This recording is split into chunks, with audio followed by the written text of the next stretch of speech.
His Excellency Charles Bayum Biko, Excellencies, dignitaries, brothers and sisters.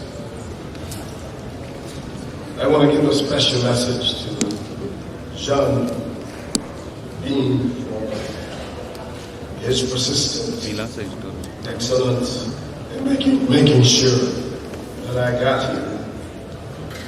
I want to also give a shout out to Sheikh Tidiane Gadio, who was my counselor from Senegal in Pan-Africanism in the west of Africa. I also want to say that we are witnessing a historic occasion with the presence of the monumental Theophile Obenga. We are delighted to be in his presence. He is the giant of African scholarship and one of the greatest living representatives of the field of Egyptology. Professor Obenga, we're very proud to be in your presence.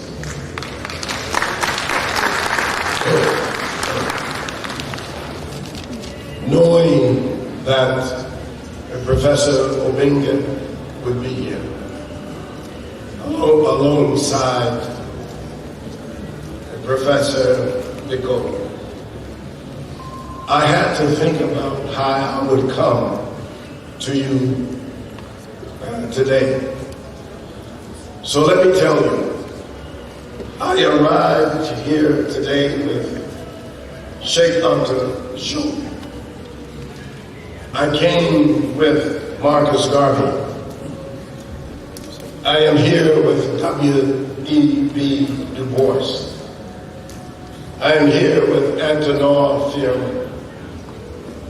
I have come before you with George Padmore, with Frantz Fanon, with Chinua Achebe, with Engelbert Mveng, with Harriet Tubman, with Yanga of Mexico and Zumbi of Brazil, with Queen Morimi, with Nanny of Jamaica, and Toussaint Louverture and Dessalines of Haiti, with Azikiwe and Nkrumah and Amilcar Cabral, with Samara Machel, with Jomo Kenyatta, with Leopold Senghor, with Nehanda, with Yaninga, and with Winnie and Nelson Mandela and Steve Biko.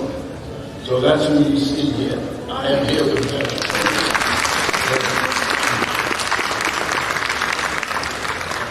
I am full of optimism that we will dismantle the epistemological framework created by the rise of cultural domination and exploitation from the 15th century till now.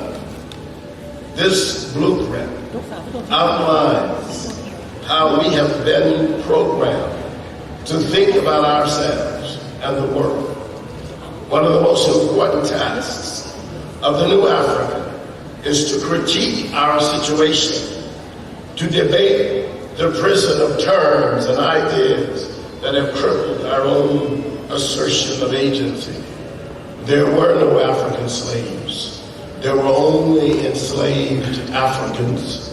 There were African people who were placed in bondage. What we accepted in the past, we can no longer accept. If we want to see ourselves as we ought, on the same page as the rest of the world, the older, more entrenched invasion of the continent by those who would desecrate the memory of our ancestors will take an even longer time to uproot from our consciousness. All religion is the nationalizing of deities, the assertion of cultural identities as sacred and inviolate. Those who are not committed to these nationalisms are often called pagans and heathens, names denoting being outside of the worship of someone else's gods. When we are no longer afraid of being pagans, we will have begun our resurrection. But it is not religion that I want to talk about today. Because religion, all religions, are closed systems. I want to challenge us to rethink our way out of the confusion we have inherited in the acquisition of all knowledge. Culture is a much better arena for African New Thought because it is an open system, one that can grow, expand, amalgamate, and record its changes, its failures, and its successes. Thus, my comments seek to relocate African cultural conversations for a posture of global competition based on creativity and innovation emerging out of our own heritage and epistemology. The basis for economic independence is political will. And political will is based on what you should know and what you do know about historical situations. Our current African situation is indexed by the constancy of our epistemological crisis. No matter where we are in the world, what we see in one place is repeated in another. Africans in Colombia, in South America, face the same realities as Africans in Iraq, or Africans in Brazil, or Africans right here on the continent of Africa. We are imprisoned by the metaphors of meanness against us because of the crisis of historical ideas. Yet, our resistance to the strands of ideology arrayed against us are indomitable. Indomitable. What has happened on the continent is in fact represented throughout the world, where African people have been erased from our own historical ancestry, separated from our intellectual foundations, and made pariahs often among ourselves because we have rejected the names, the lessons, the scholars, and the models of our own ancestors. No other people, I believe, have been bombarded with so many disparate and alien ideas with which they have had to endure. In our case, invisibility is at once present and continuing in the understanding of our economic, social, and political condition. It is only now that we have arrived at a common understanding of our possibilities, although our social, moral, and economic situations appear to remain the same. However, there are explanations for our African dilemma.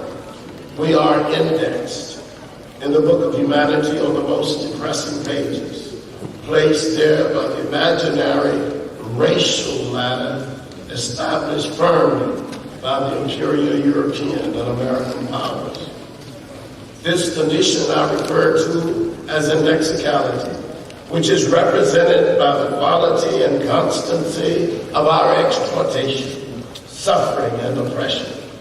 It stands at the door to the historical meaning of our collective mission. The origin of Homo sapiens is the African continent.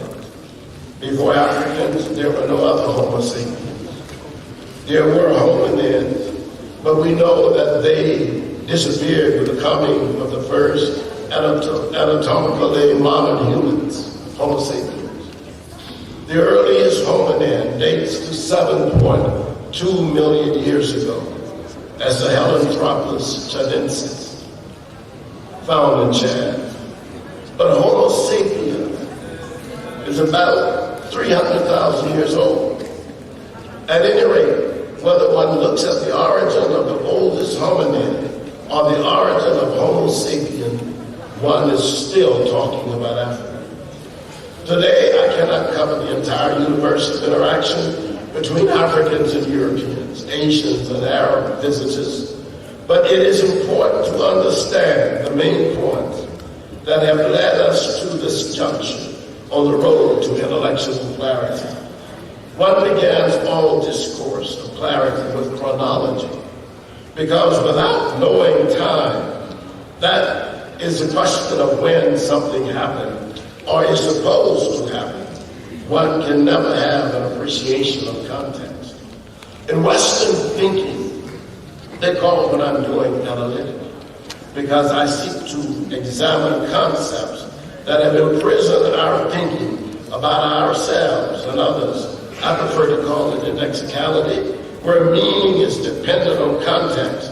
It is in a caparatic action, derived from the ancient word capara, meaning becoming, transformation.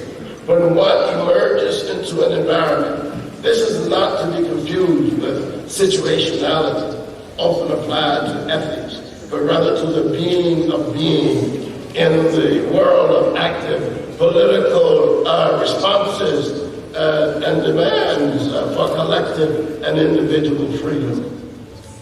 Freedom always implies a previous state of bondage. Therefore, I have always said that Africans in the Americas were the first to express ideas of freedom, as opposed to the European Americans, who declared for ownership of property. They called it liberty. For us, enslavement demanded only one answer that would satisfy expression of will, and that we call freedom. It was what inspired Yanga, the Congolese, who revolted against the Spanish in Mexico in 1609 to lead a revolt. It was what drove Zumbi in Brazil in 1695 to fight the Portuguese. It is what caused Dessalines to defeat the French in Haiti in 1804, and what made Nat Turner in 1831 rebel against the enslavers in Virginia. The late 19th century and early 20th century saw a massive assault on Africa, this great landmass at the center of the world. Missionaries, merchants, and mercenaries swamped this continent with a whirlwind of propaganda, trinkets, and guns, from which even with independence we have not yet recovered. In fact, we are targets waiting for the next onslaught of invasions that will further destabilize the African world. One's friends cannot be masters. They must only be partners. The invaders introduced the racial ladder, an imaginary hierarchy that puts whites at the top of the ladder and Africans at the bottom. This was done in Germany, in France, in America, throughout Europe, Göttingen, Harvard. The whole idea was to create a notion of race based on physical characteristics and mental suspicions. This was what created this imaginary thing in the minds of white people everywhere. And it's also affected Africans themselves. This racial ladder, so that if you see a person who is Nordic or Aryan, and you see a person who is Chinese, you've already placed them on the ladder. If you see a person who is Mediterranean European and a person who is Native American or black, you've already placed them on the racial ladder. This is why the policeman in Minnesota could kill George Floyd, because in his mind, in the police's mind, George Floyd was at the bottom rung of the ladder. This is the problem that we have, and Afrocentricity demands that we dismantle the racial ladder in every aspect of life. A subsequent dismantling of our traditions, robbing us of our physical arts, transgressing the moral order, debasing African women, and using mendacity to overturn the material and intellectual status of African people meant that we were left with the warped insights and distorted visions of ourselves and our enslavers. It is true that our character strength was perceived as weakness. Our hospitality to the invader was seen as weakness.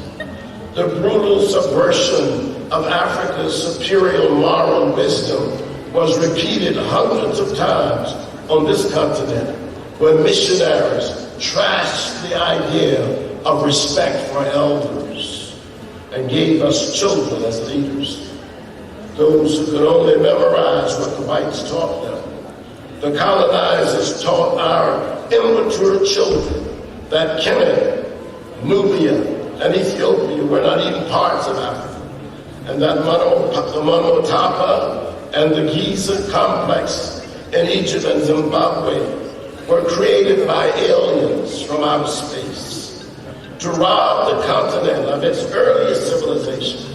Thus, on top of the racist, anti-African ideology that had been introduced by Arabs, the Europeans doubled down on their attempt to degrade and invisibilize African civilizations, artistic contributions, and ways of knowing. A worldwide expansion of what Cheikh Anta Diop, George James, and Theophile Benga, and Engelbert Mveng saw as the stealing of African cultural history to establish Martin Bernal's Aryan model, which idolized the Western European culture as superior, though it was much younger than African culture. Therefore, even after independence, our intellectuals have been trapped by the rote memorization of concepts given to us by Europe. We spoke of the debt that our nation owed to the World Bank and the International Monetary Fund and Western nations without ever questioning the nature of debt itself. What is the meaning of debt? Who decides what is debt? To whom is this debt payable? And since what time was it made? And of course, what is Africa owed for the deprivation of human wealth and labor? We speak of good governance and government corruption without questioning the political arguments that created the possibilities for our nations to follow the path of the West. To regain our footing in our own history and for the future of the African people, we must discredit the notions that have degraded and theorized us by causing Europeans and white Americans and others, Australians, New Zealanders, Chinese, to assume some human superiority. When I speak of racism, if I speak of it, I mean the belief held by some people that human beings exist on a racial ladder according to phenotypes that are indexed to physical characteristics, behaviors, and intelligence, with whites always at the top of the ladder and blacks at the bottom. And you know black people didn't create such a ladder because we would never put ourselves at the bottom. Scientists from Europe and America bastardized their methods by declaring from the platforms of these great universities in the West that Africans were close to monkeys and whites were the purest, most civilized beings with the highest intelligence. Indeed, the makers of these falsehoods also distinguish between whites, naming Aryan, Nordic, Anglo-Saxon higher on the racial ladder than Alpines, Mediterraneans, and Slavs. Unfortunately, this was the driving force for the colonization of Africa, the preaching of the gospel of Jesus, and the delivery to us of all institutions, while at the same time abolishing or trying to abolish all traditional African institutions. Let me repeat something I've always said. Those who can assert their ideas are the ones who will control the way we think and live. Chinwezu, the Nigerian philosopher, has said it this way: not only is one generation ruled by ideas from the preceding generation, but some ideas rule for centuries, and some even for millennia. If you take two general ideas, resurrection of the dead and reincarnation, these ideas came from ancient Africa, but have spread throughout the world. They are old ideas. Since imperial colonialism of the West, we have seen the ideas of progress, individualism, market economy, and democracy.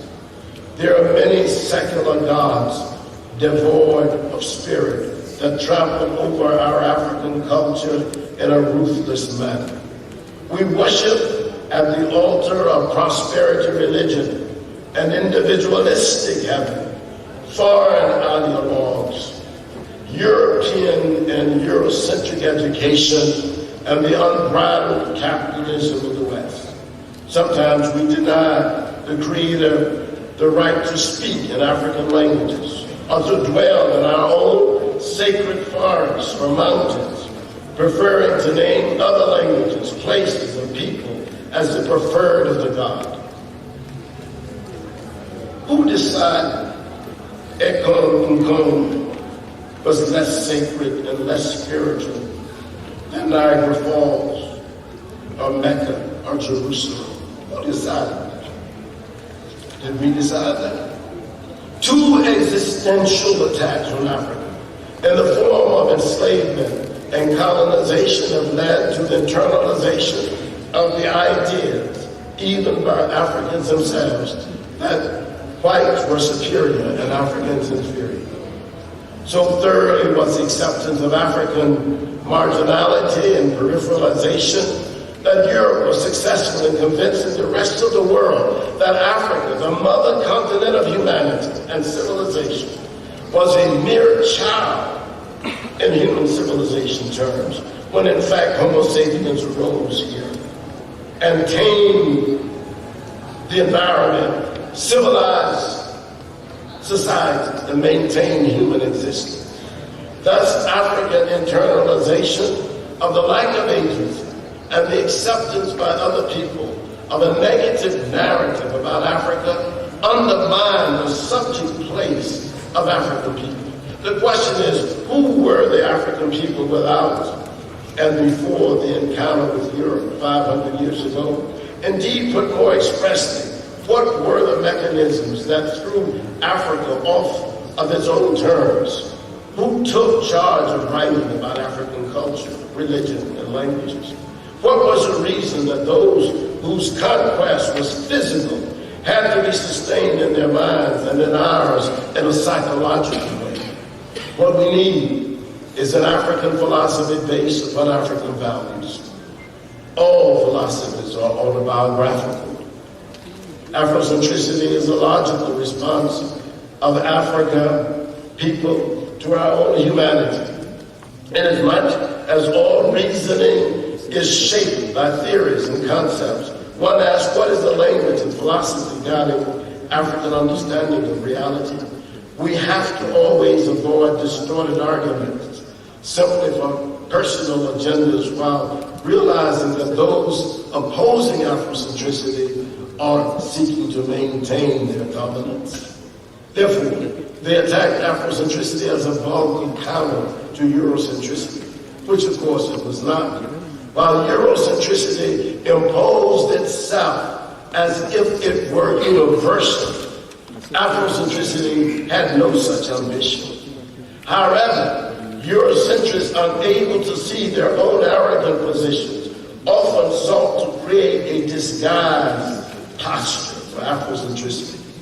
I have advanced the theory of Afrocentricity for 40 years to confront all forms of African de-centeredness and marginalization, with a special interest in the self-conscious recovery of the collective African self. Afrocentricity is a philosophical paradigm that emphasizes the centrality and agency of the African person or culture within a historical context. As such, it is a rejection of the historic marginality and racial alterity often expressed in the ordinary ideology of European racial domination, which seeks to desacralize African languages, religions, people, and cultures. In the field of African American studies, we call it Africology. We say Afrocentricity holds a reigning paradigmatic place because it seeks to add substance to the idea of an African perspective on facts, events, texts, personalities, historical records, and behavioral situations. But you and I both know well that this perspective should have been launched earlier from the continent of Africa.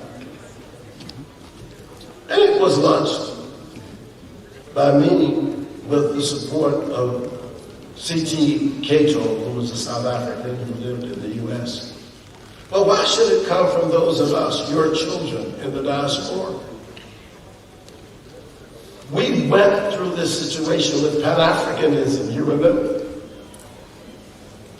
With the conferences led by the Trinidadian Sylvester Williams and W.B. Du Bois and George Padmore.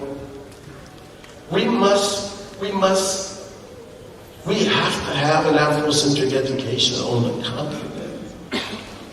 Our educational system cannot be embedded in the European tradition or in the Arabic tradition or the Chinese tradition, as it will be coming soon. It must be embedded in your own tradition. You must study and learn from your own sage philosophers. Who started agriculture here? We don't need to learn agriculture from outside. Who created the first bridges across rivers and streams, if it were not the Africans? Who decided what was edible and what was not? What if you ate it, it would kill you? Who decided that? Nobody decided it before Africans. So, there are four things. I'll be finished soon. We must be aware of these four principles of discovering our historical and psychological location.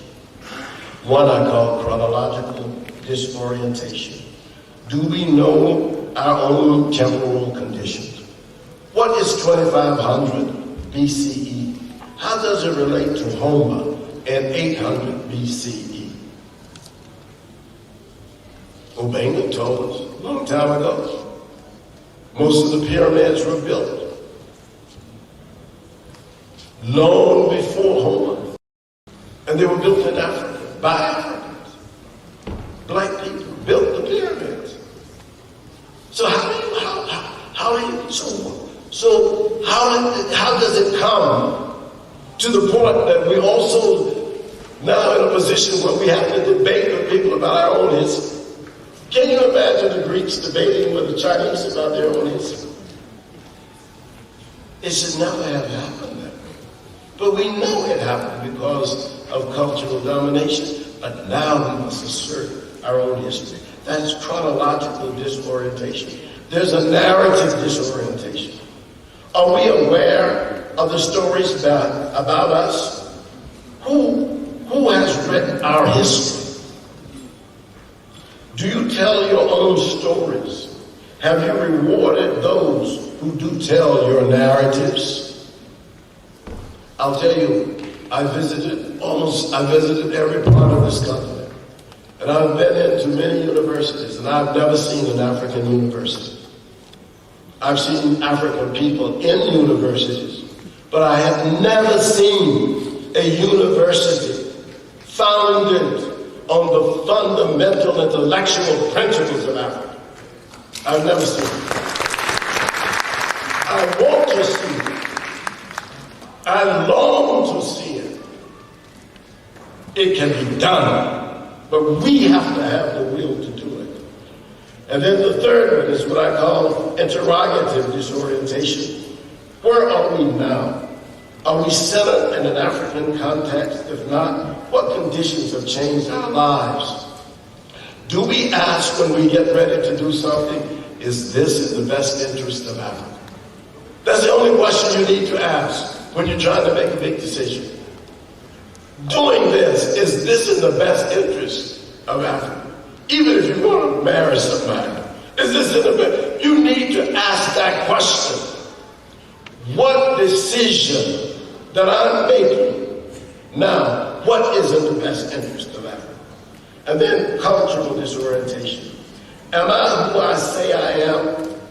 Do we have any idea of what our ancestors did? Necessitated by the conditions of history that have seen Africans moved off of cultural, expressive, philosophical, and religious terms. Afrocentric theory seeks to reposition Africans in the center of our own historical experiences rather than on the margins of European experiences. This is a philosophical term that is essential for the subject place of Africans as agents within the disciplines called variously Africana Studies, African Studies, or Africology. If we are not subjects in our own situation, then the old patterns of marginality adhere, and consequently, the interpretation cannot be authentic. It can only be subject to object, but never subject to subject. This can occur whether the viewer research is African, Asian, Latino, or European, so long as the active researcher operates from a Eurocentric base. Often one sees the conflict when someone trained in a European tradition or discipline tries to apply what he or she has learned to African phenomena, whether in North or South America, the Caribbean, or Africa. When I say philosophy, there's much more in my head than Socrates, Plato, and Aristotle. I'm thinking about Imhotep, Ptahhotep, Dwaf, Amenemhotep, Akhenaten, and Amenhotep, the son of Hapu, my favorite, who knew everything there was to know. And these are African philosophers who lived long before Plato. In an attempt to shift discourse about African phenomena from ideas founded in European constructs to a more centered perspective, Afrocentricity announces itself as a form of anti-racist, anti-patriarchal, anti-sexist ideology that is new, innovative, challenging, and capable of creating exciting ways to acquire and express knowledge. The denial of the exploitative expression of race, gender, and class, often found in older constructions of knowledge, is at once controversial and part of the evolving process of paradigmatic development. Afrocentricity confronts this marginality of Africans and critiques European patriarchy and sexism as part of the baggage of the hegemonic tendencies frequently found in Western social and behavioral sciences. The reason we must state what should be obvious to all students of science and history is because of the entrenched lack of world cultural knowledge. I'm pleased by those of you who are looking toward 2063, but I had hoped we would have reached this goal in 2017, which had been proposed by the Subcommittee of Heads of State in 2005 at the Abuja meeting, which I attended. That did not happen for many reasons, but we must not allow external political forces and influences to divert us from the task of creating a united Africa based on African values and principles. Mes amis, I urge you to express concepts and ideas from our own sense of history and demonstrate the abiding and constant nature of African traditions. This will lead to innovations, breakthroughs in every sector of society, and spur economic possibilities for all people. In 1948, Sheikh Anta Diop said, or asked the question, when shall we be able to speak of an African Renaissance? We shall be able to speak of it when we understand that nothing is more important than your own traditions, histories, and ancestors. Nous luttons dans la défense des principes, mais également des efforts théoriques et pratiques pour actualiser l'afrocentricité systématique. C'est la victoire.